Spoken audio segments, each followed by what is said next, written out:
Here's what I do when that electric door flap is stuck and it won't open. Just get yourself some WD-40 or whatever. Spray it on a piece of paper towel or whatever. And usually I think it's getting hung up kind of down in this area. So just rub that on there, all around this gasket.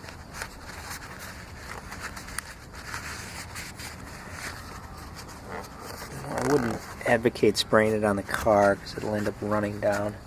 I'll close it up. Try it again. Voila!